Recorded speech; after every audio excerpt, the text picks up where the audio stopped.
Good afternoon mga boss. So today meron tayong installation ng F24 dashcam dito po sa Toyota Hilux.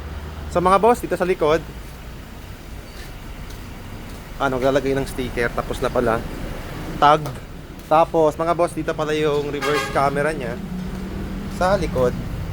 Diyan, para safe po sa init tsaka sa mga raindrops ng ulan. Tsaka na rin po kapag ino-open tong door niya, hindi matatamaan yung bakal, para safe na safe po. Tapos pasok tayo sa loob mga boss for very quick demo.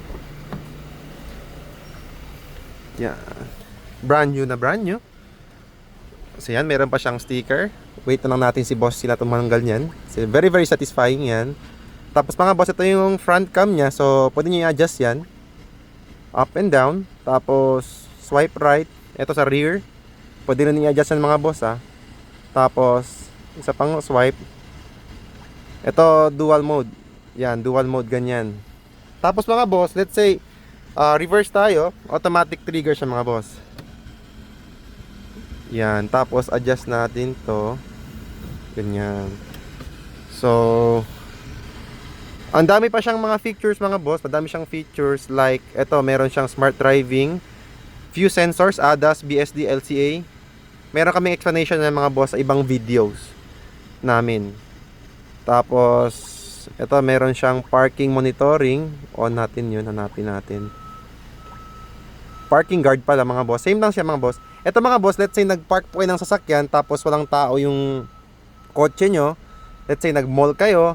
So once mga boss may gumalaw sa sasakyan nyo, let's say may nakabangga, automatic siya mga boss mag-on kasi meron siyang built-in na battery. Para at least mga boss safe po kayo. Ito yung built-in battery niya mga boss. Meron yan mga boss. Yan. Around 30 minutes of mga boss, downtime. Kahit walang tao yung sasakyan nyo. Pag may gumalaw, let's say may nakabangga or nag-earthquake, automatic siya mga boss. Or any form of movement sa sasakyan, magre-record siya. So for more info mga boss, visit our shop, Andres Auto Accessories mga boss, Pagadian City Branch. Yun ang mga boss. Peace!